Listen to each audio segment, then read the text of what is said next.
दोहा की शांत सुनहरी दोपहरों में, जब सूरज फारस की खाड़ी के पीछे धीरे धीरे ढलता है, डॉक्टर लैला महमूद अलकरी की शानदार 2 मंजिला हवेली शांति के बीच एक शांत द्वीप की तरह दिखाई देती है। उस घर के अंदर 47 वर्षीय डॉक्टर इला रहती हैं, जो पूरे शहर में प्रसिद्ध हैं, न केवल एक प्रतिष्ठित निजी अस्पताल में नर्सिंग विभाग की प्रमुख के रूप में अपनी स्थिति के लिए, बल्कि अपनी दयालुता, अनुशासन और शांत आधिकारिक व्यवहार के लिए भी। वो उस तरह की महिला है जिनकी उपस्थिति दूसरों को खुद ब खुद सीधा खड़ा कर देती है। लेकिन इस सारी ताकत के पीछे एक दम घोटने वाला अकेलापन छिपा है। उनके माता पिता का कई साल पहले निधन हो गया था, और परिवार का वो बड़ा घर अभी भी एक खाली अनुस्मारक के रूप में वहां मौजूद है कि उनका जीवन हमेशा दोस्ती के बजाय जिम्मेदारी के इर्द गिर्द घूमता रहा। उन्होंने कभी शादी नहीं की, कभी किसी रिश्ते का पीछा नहीं किया, इसलिए नहीं कि वो प्यार करने में सक्षम नहीं थी, बल्कि इसलिए क्योंकि उन्होंने कभी जीवन को ऐसा करने के लिए पर्याप्त धीमा होने की अनुमति नहीं दी। उनका दैनिक जीवन तब अचानक बदल गया जब उनका पुराना माली, जिसने उनके लिए 10 वर्षों तक काम किया था, अपने देश लौट गया। आपातकालीन शिफ्टों और चिकित्सा सम्मेलनों के अपने व्यस्त कार्यक्रम के कारण वो खुद बगीचे की देखभाल नहीं कर सकती थी। एक स्थानीय जनशक्ति एजेंसी के माध्यम से उन्होंने एक नया माली काम पर रखा, जो उत्तर प्रदेश के बहराइच के पास एक छोटे से शहर का 31 वर्षीय भारतीय व्यक्ति था, जिसका नाम हरि प्रसाद सिंह था। पहले दिन इला के पास उनसे मिलने का समय मुश्किल से था। अपने बेडरूम की खिड़की से उन्होंने उसे चुपचाप घास काटने की मशीन चलाते हुए देखा। उसका सिर झुका हुआ था और व्यवहार गरिमापूर्ण था। वह चुपचाप काम करता था, आलसी नहीं था और उसमें रत्ती भर भी अहंकार नहीं था। जब वो उस दोपहर बालकनी पर बाहर निकली, तो उसने अपना काम जारी रखने से पहले एक हल्का सिर हिलाकर उनका अभिवादन किया। उसकी विनम्रता ने उनका ध्यान उस तरह से खींचा जैसा उन्होंने उम्मीद नहीं की थी। 5 दिन बाद आखिरकार वे आमने सामने मिले। वो इला की छुट्टी का दिन था। वो एक हल्के साटन बाथरोब में बगीचे में बाहर निकलीं। हाथ में एक गर्म चाय का प्याला था। हरी पौधों को पानी दे रहा था जब उसने उनकी उपस्थिति को महसूस किया। चौंक कर उसने तुरंत अपना सिर झुका लिया और पानी के पाइप को एक तरफ रख दिया। सुप्रभात मैम, मुझे आशा है कि मैंने आपको परेशान नहीं किया, उसने अपनी टूटी फूटी अंग्रेजी में सावधानी से कहा। इला मुस्कुराई। उनके चेहरे पर एक दुर्लभ कोमलता दिखी। कोई बात नहीं, आप भारत से हैं, है ना? हरी की आंखें राहत से चमक उठी। जी हाँ मैम, मैं से हूँ। उसके बाद के दिन इतनी सहजता से बीते मानो उस बड़ी हवेली में हो रहे शांत बदलावों को देखने के लिए समय धीमा हो गया हो। इला ने खुद को पहले से कहीं ज़्यादा बार बालकनी पर बाहर निकलते पाया, मौसम देखने या किताब पढ़ने का बहाना करते हुए, जबकि वास्तव में वह केवल हरी की शांत उपस्थिति की ओर आकर्षित थी। वह दुर्लभ ईमानदारी के साथ काम करता था, कभी जल्दबाजी नहीं करता था, कभी शिकायत नहीं करता था और कभी कोई गंदगी नहीं छोड़ता था। उसकी कार्यशैली ने उन्हें उन मूल्यों की याद दिला दी जिनका उल्लेख अक्सर उनके पिता करते थे: विनम्रता, समर्पण और श्रम की गरिमा। एक सुबह इला काम के बाद सामान्य से जल्दी घर लौटी क्योंकि वह असामान्य रूप से थकान महसूस कर रही थी। बुखार के कारण उनका पूरा शरीर तप रहा था और सिर भारी था। वह लिविंग रूम में पहुंचते ही लगभग थककर सोफे पर गिर पड़ी। उसी क्षण हरी, जो अभी अभी बागवानी के औजारों के साथ गेट के अंदर आया था, अचानक डर गया। वह उनकी ओर भागा, यह नहीं जानते हुए कि क्या प्रतिक्रिया दी जाए। वो डॉक्टर नहीं था, यहाँ तक कि उसे बिना अनुमति के घर के निजी क्षेत्रों में जाने की भी अनुमति नहीं थी। लेकिन नियमों से भी ज़्यादा शक्तिशाली किसी चीज़ ने उसे आगे बढ़ने के लिए प्रेरित किया। मैम, क्या आप ठीक हैं? उसने चिंता के साथ पूछा। इला ने अपनी आंखें मुश्किल से खोलीं। बस बुखार है, मुझे आराम की ज़रूरत है। बिना किसी हिचकिचाहट के हरी ने धीरे से उनके कंधे को सहारा दिया और उन्हें उनके बेडरूम तक ले गया। उसके हाथ डर से नहीं, बल्कि सम्मान के कारण थोड़े कांप रहे थे। उसने पर्दे खींचे, उन पर एक हल्का कंबल डाला और फिर जल्दी से एक छोटा तौलिया लेकर ठंडे पानी में डुबोया। धीमी और सावधानीपूर्ण हरकतों के साथ उसने उसे उनके माथे पर रखा। उन्होंने उसे आधी खुली आंखों से देखा। उस व्यक्ति की कोमलता पर हैरान थी जिसे वो शायद ही जानती थी। मैम, कृपया आराम करें, मैं यहीं पास में रहूंगा अगर आपको किसी चीज़ की ज़रूरत हो।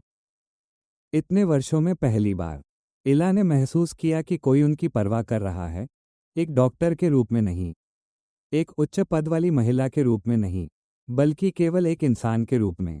अगली सुबह जब वह जागी तो उन्होंने अपने बेडसाइड टेबल पर स्टील का एक छोटा कटोरा देखा। अंदर चावल, मसालों और अदरक से बनी एक साधारण भारतीय खिचड़ी थी। पास में एक छोटे नोट में लिखा था, मुझे खेद है अगर यह स्वादिष्ट नहीं है। मैंने इसे वैसे ही बनाया है जैसे मेरी माँ बनाती थी जब हम बीमार होते थे। इला धीरे से मुस्कुराई। उनके सीने में अचानक कुछ खिंचाव महसूस हुआ। दर्द और गर्माहट एक अवर्णनीय तरीके से आपस में मिल गए। उस दोपहर जब वो बगीचे में गईं, तो हरी ने शालीनता से अभिवादन किया, मैम, मुझे उम्मीद है कि अब आप बेहतर महसूस कर रही होंगी। मैं ठीक हूँ, उन्होंने धीरे से उत्तर दिया। कल सब कुछ के लिए धन्यवाद। हरी ने जल्दी से नीचे देखा। मैम, मैंने वही किया जो किसी को भी करना चाहिए। नहीं, उन्होंने धीरे से उसकी बात सुधारी, तुमने उससे कहीं ज्यादा किया। वो क्षण उनके बीच एक पतले धागे की तरह खींच गया, नाजुक लेकिन निर्विवाद रूप से वास्तविक। उस दिन के बाद से उनके बीच की दूरी कम होने लगी। लंबी बातचीत या साहसी इशारों से नहीं, बल्कि छोटे, ईमानदार कार्यों से। इला बगीचे में चाय लेकर जाती और उसके साथ कुछ मिनट बातचीत करती। हरी, जो अभी भी शर्मीला और सावधान था, धीरे धीरे सहज महसूस करने लगा और उनके साथ होने पर मुस्कुराने लगा।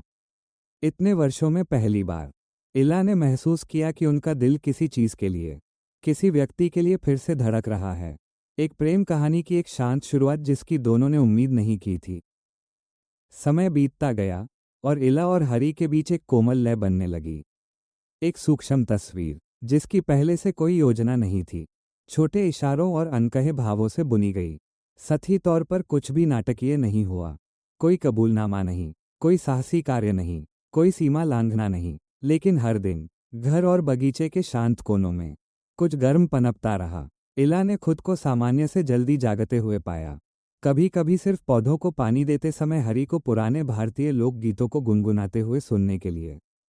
उसकी आवाज़ असाधारण नहीं थी, लेकिन उसमें एक ऐसी ईमानदारी थी जिसने पूरे बगीचे को जगा दिया। कुछ सुबह वह पीछे के बगीचे में चाय के 2 प्याले लेकर जाती थी। शुरुआत में हरी हिचकिचाता था, उसे यकीन नहीं था कि यह उचित होगा या नहीं, लेकिन इला ने धीरे से उसे समझाया, बैठो हरी, बस कुछ मिनट, आज धूप सुहावनी है। वो कुर्सी के कोने पर अजीब तरह से बैठता था, जैसे उसे डर हो कि लकड़ी का तख्ता भी उसे इतनी पास बैठने के लिए जज करेगा। इला को ये बहुत प्यारा लगा। हर बातचीत ने उसमें एक कोमलता दिखाई, जो उन्हें उन आत्मविश्वासी, सुरुचिपूर्ण पेशेवरों में कभी नहीं मिली थी जिनके साथ वो अस्पताल में काम करती थी। एक दोपहर जब वे आम के पेड़ की छाया में बैठे थे, इला ने धीरे से पूछा, क्या घर पर तुम्हारा परिवार है? हरी ने सिर हिलाया। जी हाँ मैम, मेरी माँ और मेरी बहन। मेरे पिता का निधन तब हो गया था जब मैं हाई स्कूल में था। उसके बाद हमने बहुत संघर्ष किया। जीवन आसान नहीं था। और तुम्हारी कभी शादी नहीं हुई? हरी के कान थोड़े खड़े हो गए और उसने अपना सिर हिलाया। अभी नहीं। मुझे नहीं लगता कि मेरे पास किसी को देने के लिए पर्याप्त कुछ है। इला ने उसे स्नेह भरी नज़रों से देखा। कभी कभी हम जो देते हैं उसका पैसे से कोई लेना देना नहीं होता। उसने फिर अपना सिर झुका लिया। उनकी आंखों में देखने की हिम्मत नहीं कर सका। दिन बीतते गए, सरल, शांत लेकिन अर्थपूर्ण। हालांकि इस गर्माहट के साथ साथ चिंता भी पैदा होने लगी। इला ने इसे तब महसूस किया जब उनकी आंखें सामान्य से 1 सेकंड अधिक समय तक मिलीं। जब हरी बोलते बोलते हिचकिचाया, या जब उन्होंने खुद को देर रात उसके बारे में सोचते हुए पाया। वह लगभग 50 वर्ष की एक परिष्कृत महिला ने महसूस किया कि उनका दिल एक किशोरी की तरह प्रतिक्रिया कर रहा है। वह एहसास एक ही समय में मूर्खतापूर्ण और सुंदर था। एक रात नींद न आने पर इला बालकनी पर बाहर निकली। नीचे का बगीचा चांदनी से नहाया हुआ था। हरी जाने की तैयारी कर रहा था, साइड गेट को ताला लगा रहा था। जब उसने ऊपर देखा और उन्हें देखा तो वह रुक गया। मैम, क्या आप ठीक हैं? उसने धीरे से पूछा। इला हिचकिचाई, फिर उस शांति के साथ जवाब दिया जो वो बिल्कुल महसूस नहीं कर रही थी। हरी, अगर मैं किसी दिन कुछ कहूँ, कुछ ऐसा जो तुम्हें हैरान कर दे, तो क्या तुम गुस्सा होगे? वह रुका। जवाब देने से पहले एक पल के लिए गेट को कसकर पकड़ लिया। मैम, मैं गुस्सा नहीं करूंगा। तो तुम्हें किस बात का डर है? उन्होंने कोमलता से पूछा। हरी ने मुश्किल से थूक निगला। मुझे नहीं मेम, पूरी दुनिया मेरे जैसे लोगों से गुस्सा हो जाती है। वे शब्द पूरी रात उनके सीने में गूंजते रहे। पहली बार इला को उनके बीच की वास्तविक बाधा समझ में आई। यह उम्र के कारण नहीं था, ये स्थिति का मुद्दा नहीं था, ये पूरी दुनिया और वे खामोश क्रूर निर्णय थे जो वो अपने साथ लाती है। उसके बाद के दिन एक अलग बोझ के साथ बीते, मानो हवा भी अनकही भावनाओं के साथ भारी हो गई हो। इला ने बगीचे में प्रवेश करते समय इसे महसूस किया। हरी ने इसे तब महसूस किया जब उसने उन्हें धीमी सतर्क कदमों के साथ अपनी ओर आते देखा। संवाद का उनका तरीका अभी भी विनम्र, सावधान और सम्मान से भरा था, लेकिन अब उनके बीच एक अलग तरह की खामोशी थी। एक ऐसी खामोशी जो खाली नहीं थी, बल्कि इसके विपरीत भरी हुई थी। हरी ने कड़ी मेहनत करना जारी रखा, लेकिन उसने एक निश्चित दूरी बनाए रखी। वह काम खत्म करने के बाद अब ज़्यादा देर तक नहीं रुकता था। वो बगीचे की बेंच पर ज़्यादा देर बैठने से बचता था, और अगर इला चाय लाती तो वो कृतज्ञता के साथ उसे स्वीकार करता, लेकिन सिर्फ कुछ घूंट पीकर प्याला नीचे रख देता। उसकी शालीनता संयम में बदल गई थी, और इला ने इसे बहुत गहराई से महसूस किया। एक शाम इला ने उसे पीछे की रसोई के पास सिंचाई के पाइपों की जांच करते हुए देखा। वो धीरे धीरे उसकी ओर बढ़ी। पत्थरों पर उनके कदमों की आहट हल्की सी गूंजी। हरी, उन्होंने धीरे से पुकारा। वह तुरंत सीधा खड़ा हो गया, अपने हाथ पैंट से पोंछे, आंखें नीची थीं। जी मेम, तुम बदल गए हो, उन्होंने कहा।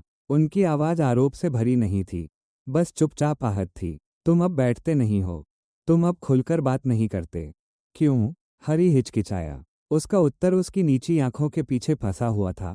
मैं बस आपके सम्मान की रक्षा करने की कोशिश कर रहा हूँ।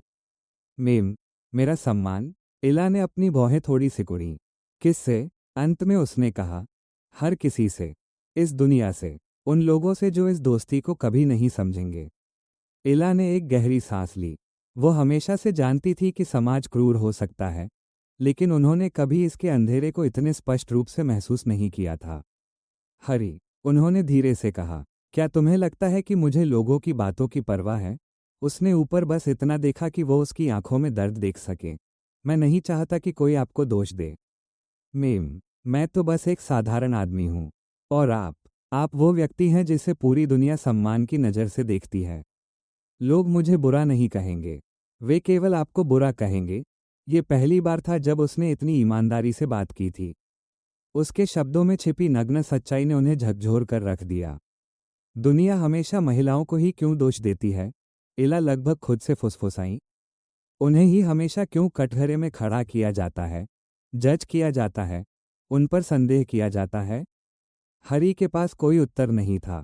वो चुपचाप खड़ा रहा, दोनों हाथ पीठ के पीछे बंधे हुए। कुछ दिनों बाद इला को रियाद में अपने परिवार का फोन आया। वे चाहते थे कि वह एक बड़े पारिवारिक मिलन समारोह में शामिल हों, जिसमें दूर के रिश्तेदार, पुराने परिचित और उन लोगों का परिचित दायरा होगा जो एक महिला के मूल्य को उसकी वैवाहिक स्थिति से आंकना पसंद करते हैं। इला जानती थी कि विषय क्या होगा।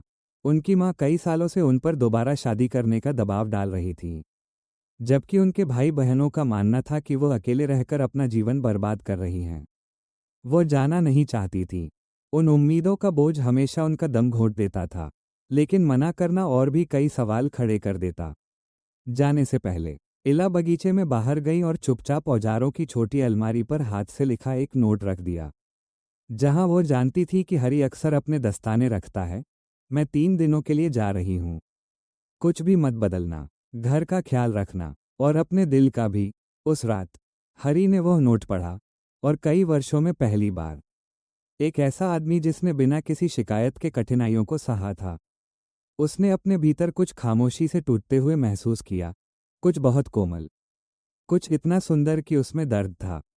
इला की अनुपस्थिति में घर अजीब तरह से खाली हो गया, बहुत शांत, बहुत खामोश, लगभग अजनबी। हरी ने सामान्य परिश्रम के साथ अपना काम जारी रखा, लेकिन दिन अंतहीन लग रहे थे। हर सुबह वो बगीचे में पौधों को पहले से धीमी हरकतों के साथ पानी देता, उन पलों में रुक जाता जहां वो पहले कभी नहीं रुकता था। हर शाम वह हवेली से सामान्य से देर से निकलता, मानो वे खाली कमरे उसे उन कारणों से रोक रहे हों जिन्हें वो समझा नहीं सकता था। वह नोट जो उन्होंने छोड़ा था, सावधानी से मोड़कर उनके वॉलेट में रखा हुआ था, वही एकमात्र चीज थी जिसने उनके हौसले को बनाए रखा, और अपने दिल का भी। वे शब्द एक खामोश दुनिया में एक गर्म लालटेन की रोशनी की तरह चमक रहे थे। 3 दिन बाद इला वापस आई। उनकी कार गेट पर रुकी और वो एक ऐसी महिला की शांति के साथ बाहर निकली जो अपनी गरिमा के पीछे थकान छिपाने की आदी थी। हरी उनका सूटकेस उठाने में मदद करने के लिए दरवाजे की ओर भागा। उन्होंने एक छोटी थकी हुई मुस्कान दी। उस मुस्कान ने उनके दिल को उम्मीद से कहीं ज्यादा गहराई से छुआ। उस रात उन्होंने उसे डाइनिंग रूम में बुलाया। उनकी मुद्रा शांत थी, लेकिन उनकी आंखों में बेचैनी का एक तूफान छिपा था। हरी, उन्होंने धीरे से शुरुआत की, मेरा परिवार चाहता है कि मैं अरेंज मैरिज के बारे में फिर से विचार करूं। हरी स्तब्ध रह गया। वे शब्द हड्डियों को कपा देने वाली ठंडी बारिश की तरह थे। उसने तुरंत अपना सिर झुका लिया, अपने सीने में फैल रहे दर्द को छिपा नहीं सका। उन्होंने आगे कहा कि वे सोचते हैं कि उन्हें एक ऐसे जीवनसाथी की जरूरत है जो उनकी उम्र के करीब हो, जिसकी सामाजिक स्थिति बराबर हो, जो उनकी उम्मीदों पर खरा उतर सके। हरी ने कुछ नहीं कहा। वो बस चमकदार लकड़ी के फर्श को घूरता रहा। हाथ पीठ के पीछे हल्के से कांप रहे थे। इला की आवाज धीमी हो गई। मैंने हाँ नहीं कहा, मैंने ना भी नहीं कहा। इसके बजाय मैं एक सवाल लेकर घर आई हूं। हरी ने ऊपर देखा, हिचकिचाते हुए, अनिश्चित, लगभग डरा हुआ। अगर मैं एक अलग रास्ता चुनूं, उन्होंने धीरे से कहा, एक ऐसा रास्ता जो दुनिया की उम्मीदों के अनुरूप नहीं है, तो क्या तुम मेरे साथ खड़े रहोगे? हरी ने एक गहरी सांस ली। एक पल के लिए वह कुछ नहीं बोल सका। उसका गला उन भावनाओं से भर गया जिन्हें उसने हफ्तों से दबा कर रखा था। मैंने कभी नहीं चाहा कि आप मुझे चुनें, वह फुसफुसाया। मैं बस अपनी सीमाओं में रहना चाहता था। मुझे सीमाओं की जरूरत नहीं है। इला ने जवाब दिया। उनकी आवाज स्थिर थी। मुझे ईमानदारी की जरूरत है। हरी ने एक पल के लिए अपनी आंखें बंद कर लीं। जब उसने उन्हें फिर से खोला, तो उसकी आंखों में एक तीव्र सच्चाई दिखाई दी। अगर आप वास्तव में वो सब कुछ छोड़ने का फैसला करती हैं, तो मैं भागूंगा नहीं, मैं लड़ूंगा। मैं वादा नहीं कर सकता कि दुनिया बदल जाएगी, लेकिन मैं वादा कर सकता हूं कि मैं आपको छोड़कर नहीं जाऊंगा। वो उसका दिया हुआ सबसे ईमानदार वादा था। उस रात के बाद से उनके रिश्ते की प्रकृति बदल गई। वे अब अस्पष्ट इशारों या सावधानीपूर्ण टालमटोल के साथ बात नहीं करते थे। अंत में उन्होंने उन संभावनाओं, अनिश्चितताओं और सपनों के बारे में बातचीत होने दी जिन्हें छूना उन्हें बहुत नाजुक लगता था। उन्होंने कतर की निगरानी भरी नज़रों से दूर चुपचाप शादी करने के विचार पर चर्चा की।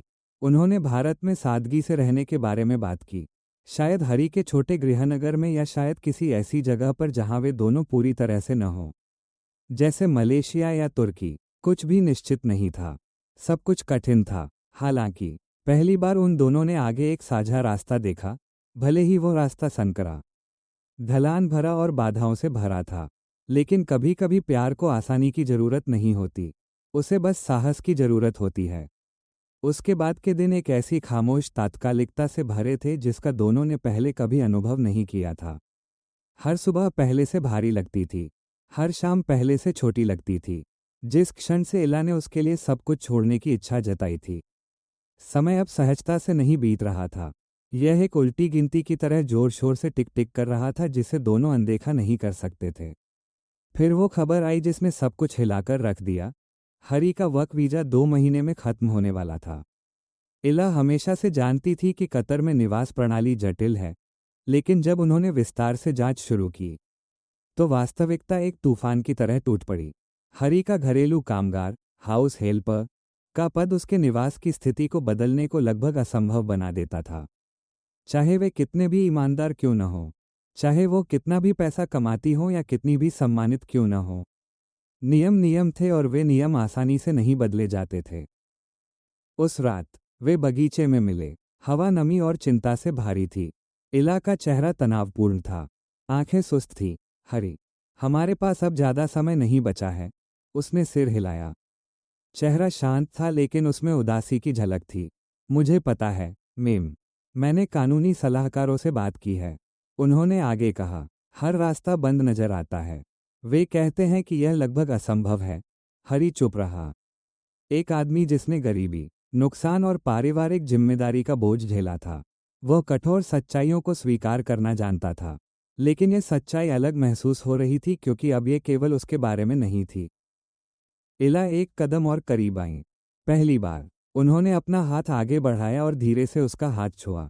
बस उस एक स्पर्श ने उसे स्तब्ध कर दिया। हरी, वह फुसफुसाई, मुझे कागजी कार्यवाही के झमेलों से डर नहीं लगता, मुझे बस तुम्हें खोने का डर है। हरी ने मुश्किल से थूक निगला। उसकी आवाज़ कांप रही थी जब वो अंततः बोला, मैम, मुझे समय खोने का डर नहीं है, मुझे बस आपको खोने का डर है। उस क्षण की ईमानदारी ने उनके बीच कुछ बदल दिया। वर्षों तक इला व्यावसायिकता और गर्व की दीवारों के पीछे रही थी, फिर भी अब वो एक ऐसे आदमी का हाथ थामे हुई थी जिससे समाज का मानना था कि उन्हें कभी प्यार नहीं करना चाहिए। और हरी वहां खड़ा था, जज किए जाने के डर से नहीं, बल्कि उस महिला को चोट पहुंचाने के डर से जिसने उसे गरिमा दी थी। समय बीतता गया, तात्कालिकता और बढ़ती गई। इला ने कई रातें जागकर वकीलों के कार्यालयों में फ़ोन करने, दोस्तों से सलाह लेने और यहाँ तक कि पड़ोसी देशों के आव्रजन कानूनों का अध्ययन करने में बिताई। उनका लैपटॉप अनगिनत खुले टैब और चूकी हुई संभावनाओं के साथ एक युद्ध का मैदान बन गया। इस बीच हरी ने चुपचाप खुद को तैयार करना शुरू कर दिया। उसने कोई शिकायत नहीं की, कोई घबराहट नहीं दिखाई, लेकिन उसने और अधिक पैसा बचाना शुरू किया। हर खर्च में कटौती की और यहाँ तक कि घर वापस अपने दोस्तों को मैसेज करना शुरू किया ताकि वो समझ सके कि अगर उसे अचानक वापस लौटना पड़ा तो वहाँ उसके लिए क्या इंतज़ार कर रहा है। एक रात, घंटों की तलाश के बाद, इला ने आखिरकार अपना लैपटॉप बंद कर दिया और हरी को लिविंग रूम में बुलाया। कमरे के कोने के लैंप की धीमी रोशनी उनके थके हुए चेहरे को रोशन कर रही थी। मैंने एक फैसला ले लिया है, उन्होंने कहा। हरी स्तब्ध खड़ा रहा, खुद को सबसे बुरे के लिए तैयार करते हुए। मैं तुम्हारे साथ चलूंगी, उन्होंने साफ साफ कहा। हरी की सांसें थम गईं। मेम, क्या बात है? मैं कतर छोड़ रहा हूं, उन्होंने दोहराया। मैं अब उन नियमों के तहत नहीं जीना चाहती जो इंसानियत का दम घोंटते हैं। मैं ऐसी जगह रहना चाहती हूं जहां इंसान खुलकर सांस ले सके, चाहे जीवन कितना भी साधारण क्यों न हो। मैं उसे चुनती हूं, मैं तुम्हें चुनती हूं। काफी देर तक हरी कुछ बोल नहीं सका। उसकी आंखों में अविश्वास की चमक थी, जो वर्षों तक खुद को किसी भी असाधारण चीज के लायक न समझने से पैदा हुई थी। उस रात उन दोनों के भीतर कुछ स्पष्ट हो गया। एक वादा, एक शुरुआत, एक ऐसा फैसला जो उन दोनों के जीवन को हमेशा के लिए बदल देगा। 2 महीने बाद दोहा अंतर्राष्ट्रीय हवाई अड्डे के भारी नीले दरवाजे धीरे से खुले और इला हरी के साथ सुराबाया सरबाया की गर्म और नम हवा में दाखिल हुई। हालांकि वो पहले भी चिकित्सा सम्मेलनों के लिए दुनिया भर में यात्रा कर चुकी थी, लेकिन इस बार की यात्रा अलग महसूस हो रही थी। ये काम नहीं था, ये कर्तव्य नहीं था, और न ही यह प्रसिद्धि थी। यह एक जोखिम भरा कदम था, एक ऐसे जीवन की ओर कदम जिसके बारे में उन्होंने कभी सोचा भी नहीं था। हरी के लिए यह वो क्षण था जिसके लिए उसने प्रार्थना की थी लेकिन कभी विश्वास नहीं किया था कि यह वास्तव में होगा। यह विश्वास करना कठिन था कि उनके जैसी महिला ने उसके जैसे जीवन को चुना है। सुराबाया से वे कार से बहराइच गए, जो हरी के गृहनगर के पास का शहर है। 4 घंटे की वो यात्रा हरी भरी पहाड़ियों, धान के खेतों और दैनिक जीवन से गुलजार छोटे शहरों के बीच से होकर गुजरी। इला के लिए सब कुछ नया था।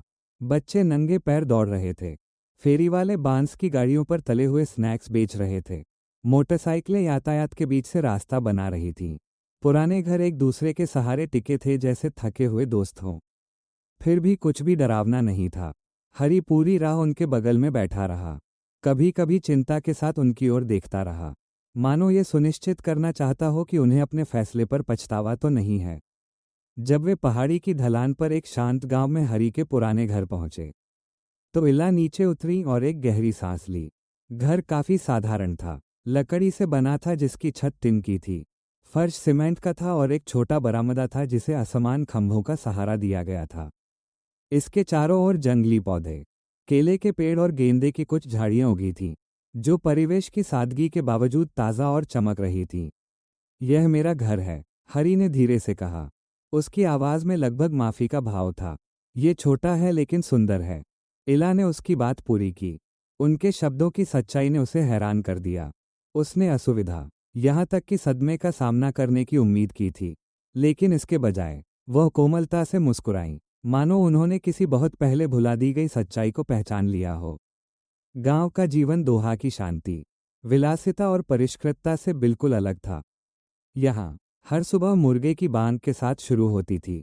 महिलाएं लंबे झाड़ू से बरामदे साफ करती थीं। पुरुष बाजार में चावल की बोरियां या सब्जियों के गट्ठर ले जाते थे। इला ने खुद एक साधारण गैस चूल्हे पर खाना बनाना, हाथों से कपड़े धोना और बांस के झाड़ू से आंगन साफ करना सीखा। शुरुआत में उनकी हरकतें काफ़ी अजीब थीं।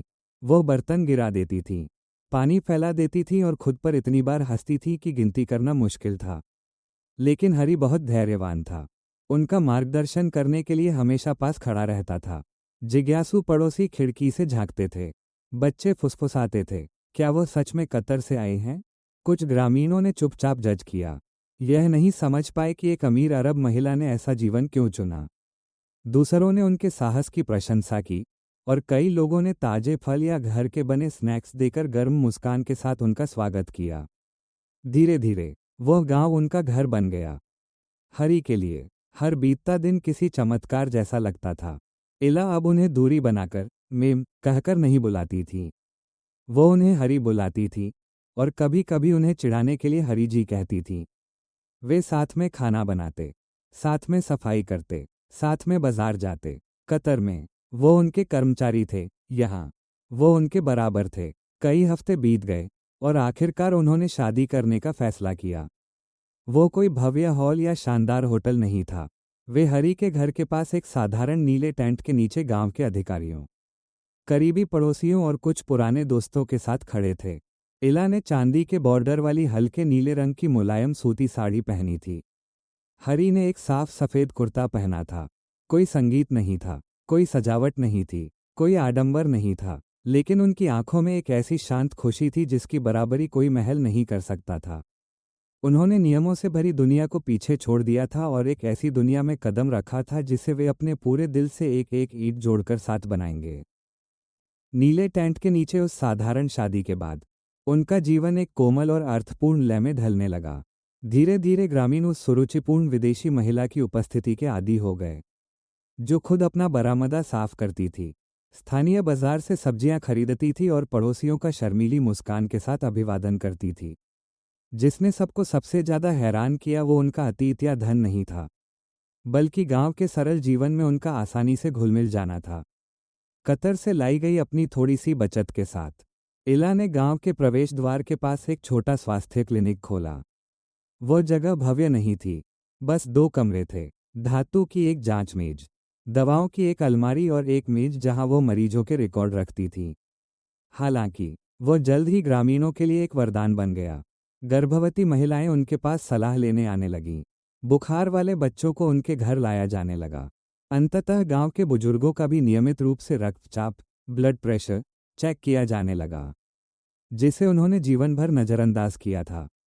इला बिना रुके काम करती थी और हर शाम जब वो घर लौटती थी तो हरी को चाय के एक प्याले के साथ इंतजार करते हुए पाती थी। आज क्लिनिक कैसा रहा? वो पूछता और वो उन्हें उन लोगों की कहानियां सुनाती जिनका उन्होंने इलाज किया था, जिन बच्चों को उन्होंने पुचकारा था, जिन महिलाओं को उन्होंने सांत्वना दी थी। उन्हें बोलते हुए सुनकर हरी अक्सर गर्व से भर जाता था। उन्होंने सब कुछ पीछे छोड़ दिया था, आराम, रुतबा, संपत्ति, फिर भी वो पहले से कहीं अधिक मजबूती से खड़ी थी। हरी भी खेती की ओर लौट आया। अपनी छोटी सी जमीन की देखभाल करने लगा जहां वो टमाटर, हरी मिर्च, बंदगोभी और पालक उगाता था। हर सुबह वह ताजी सब्जियों और फलों से भरी टोकरियों के साथ बाजार तक साइकिल चलाता था। ग्रामीण उसका सम्मान करते थे, उसकी पत्नी की पृष्ठभूमि के कारण नहीं, बल्कि उसके जीवन की विनम्रता के कारण। उसने कभी दिखावा नहीं किया, कभी अहंकार नहीं दिखाया और लोगों के साथ अपने व्यवहार को कभी नहीं बदला। एकमात्र अंतर अब यह था कि उसका चेहरा अब खुशी और शांति से भरा रहता था। शाम को भोजन के बाद वे अक्सर बरामदे पर साथ बैठते थे। ऊपर का आसमान अनगिनत तारों से ढका होता था, एक ऐसी चीज जिसे इला ने दोहा शहर की चकाचौंध रोशनी में कभी वास्तव में महसूस नहीं किया था। मैंने नहीं सोचा था कि शांति इतनी अद्भुत हो सकती है, उन्होंने एक बार फुसफुसाकर कहा था। हरी धीरे से मुस्कुराया। शांति वहीं से आती है जहां दिल स्वतंत्र होता है। कभी कभी वे धान के खेतों के किनारे तक टहलने जाते थे। बारिश के बाद गीली मिट्टी की गंध, झींगुरों की आवाज, घर लौटते किसान की दूर से आती पुकार, वे छोटी छोटी चीजें इला के लिए बेहद अनमोल हो गई थीं। साधारण जीवन ने उन्हें वो सिखाया जो विलासिता कभी नहीं सिखा सकती थी, और वो है संतोष। बेशक हर कोई उनकी खुशी को दयालुता से नहीं देखता था। गांव के कुछ लोग इस असामान्य विवाह के बारे में फुसफुसाते और बातें करते थे। कुछ लोग हैरान थे कि एक अमीर अरब महिला भारत के एक साधारण घर में क्यों बस गई। दूसरों का मानना था कि वो गांव की परिस्थितियों में ज्यादा दिन नहीं टिक पाएंगी। लेकिन इला ने कतर में इससे भी कठोर निर्णयों का सामना किया था। उसकी तुलना में ये फुसफुसाहटें हल्की हवा के झोंकों से ज्यादा कुछ नहीं थीं। फिर भी कठिनाइयों के बावजूद उनका रिश्ता और मजबूत होता गया। वे एक दूसरे की आदतों को अच्छी तरह समझते थे, एक दूसरे की गलतियों पर हंसते थे और बिना किसी डर के सपने साझा करते थे। इला अक्सर हरी को अंग्रेजी शब्दों का उच्चारण करने में मदद करती थी, जबकि हरी उन्हें साड़ी सही तरीके से पहनना या बिना पैन जलाए तीखी आलू करी बनाना सिखाता था।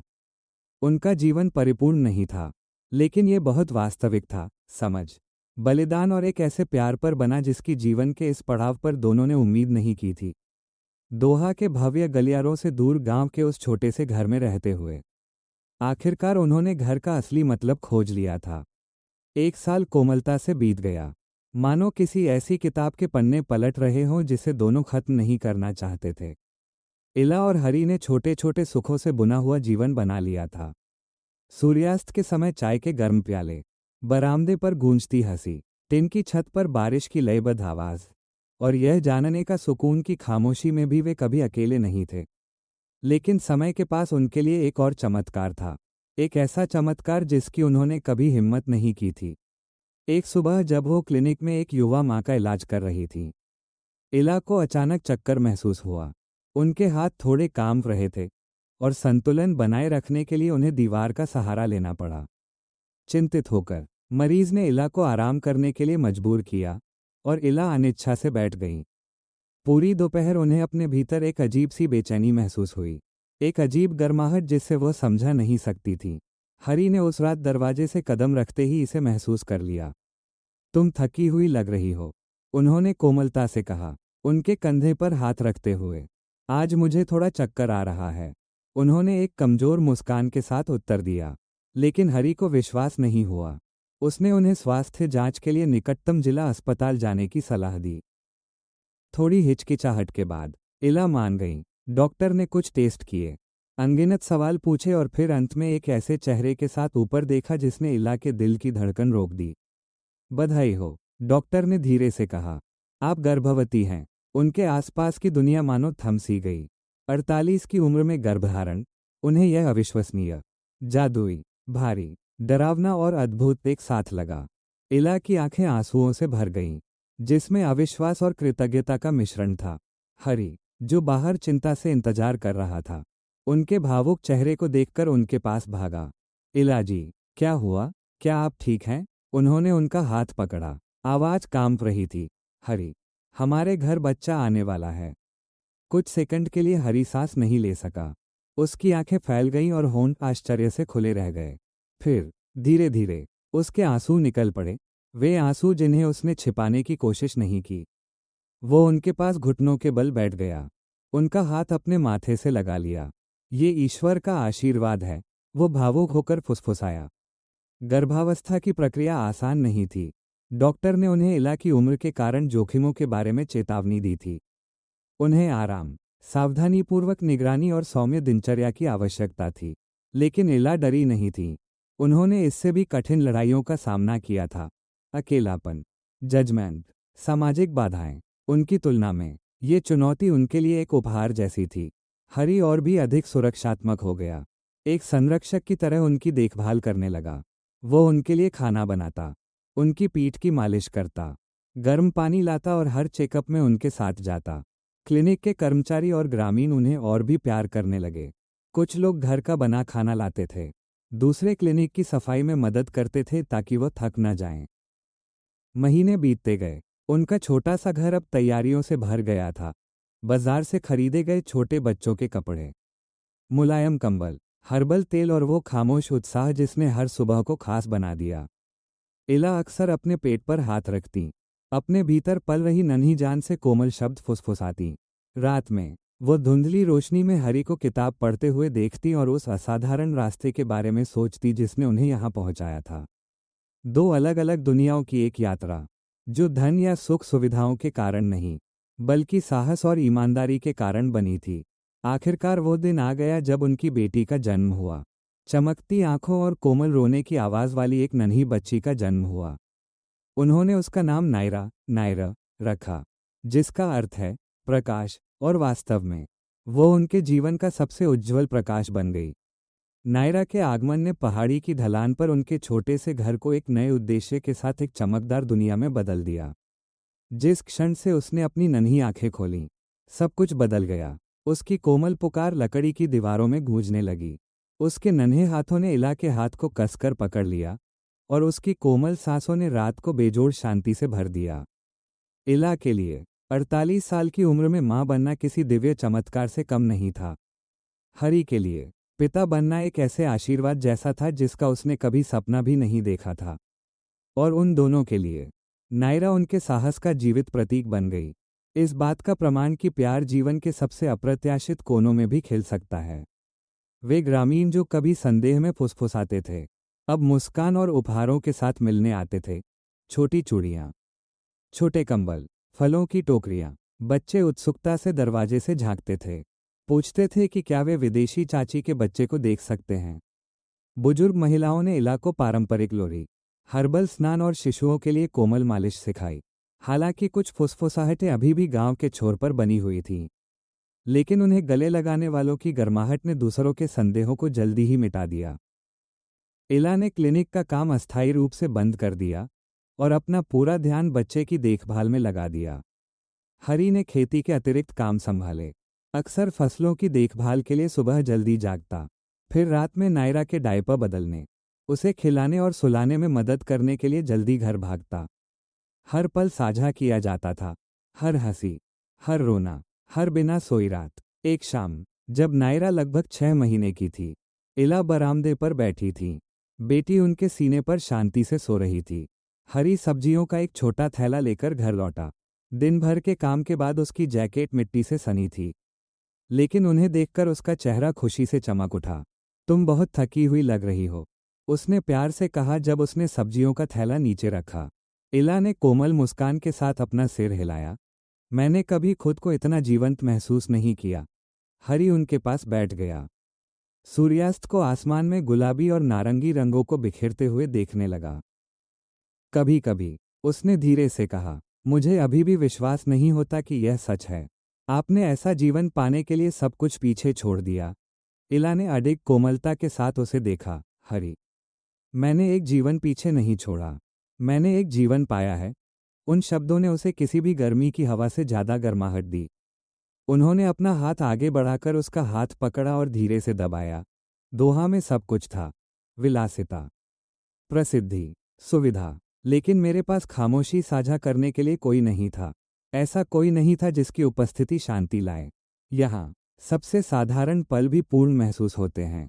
हरी ने विनम्रता से अपना सिर झुका लिया। आपने मुझे गरिमा दी है, इला जी। आपने मुझे साहस दिया है और अब आपने मुझे एक परिवार दिया है। वे बहुत देर तक इसी तरह बैठे रहे, गांव की कोमल आवाज़ों को सुनते हुए, पत्तों की सरसराहट, दूर से आती हंसी, शाम को जागने वाले कीटों की हल्की भिनभिनाहट। नायरा उनकी बाहों में थोड़ी हिली और इला ने उसके माथे को चूम लिया। साल खामोशी से बीतते गए। क्लिनिक खूब फला फूला और पड़ोसी शहरों के ग्रामीण भी दयालु आंखों वाली उस डॉक्टर से इलाज कराने आने लगे। हरी ने अपने खेत का विस्तार किया, स्थानीय बाजार में बेचने के लिए ताजे फल और सब्जियां उगाईं। उनका घर गर्माहट, हंसी और घर के बने साधारण भोजन की खुशबू का एक आश्रय बन गया। और हर रात सोने से पहले इला अक्सर हरी को नायरा को पालने में रखते हुए देखती थी, उस आदमी की कोमलता के साथ जो चमत्कार का मतलब समझता था। वह मुस्कुराती थी, ये जानते हुए कि उन्होंने अपने भीतर कुछ ऐसा ठीक कर लिया है जिसे कोई दवा नहीं कर सकती थी, उनका अकेलापन। इला अनगिनत मरीजों के लिए नज रही थी, लेकिन हरी के साथ आखिरकार उन्होंने अपने दिल का इलाज कर लिया था। उनकी यात्रा सामान्य नहीं थी, लेकिन वो उनकी अपनी यात्रा थी, और भारत के उस छोटे से गांव में मिट्टी के दियों की धीमी रोशनी में उन्होंने एक ऐसा जीवन बनाया जो उनकी कल्पना से भी अधिक सुंदर था। उत्तर प्रदेश आपके लिए एक नई जगह है। अगर काम करते समय आपको प्यास लगे, तो आप पीछे की रसोई से पानी ले सकते हैं। हिचकिचाए नहीं, उन्होंने धीरे से कहा। उनके स्वर की अचानक गर्माहट ने उसे हैरान कर दिया। धन्यवाद, मैम, उसने सच्ची कृतज्ञता के साथ उत्तर दिया। उस दिन के बाद से छोटी छोटी बातचीत ने धीरे धीरे उनके बीच एक अनकहा रिश्ता बना दिया। हरी ने कभी किसी चीज की मांग नहीं की। वह समय पर आता, चुपचाप काम करता और सारा काम पूरा करने के बाद ही जाता। कभी कभी वो पौधों की देखभाल करते समय पुराने भारतीय लोकगीत गुनगुनाता था। वे धुनें इतनी कोमल थी कि इला अक्सर सिर्फ सुनने के लिए बालकनी पर बैठ जाती थी। उन्हें समझ नहीं आता था कि उनका दिल इस तरह क्यों प्रतिक्रिया कर रहा है। वह लगभग 50 वर्ष की थी, एक अनुभवी महिला, अपने पैरों पर मजबूती से खड़ी थी। फिर भी किसी न किसी तरह उस युवक की सादगी ने उनके भीतर एक ऐसी गर्माहट जगानी शुरू कर दी थी जिसे वे बहुत पहले खोया हुआ मान चुकी थीं। वास्तविक कहानी यहीं से शुरू होती है।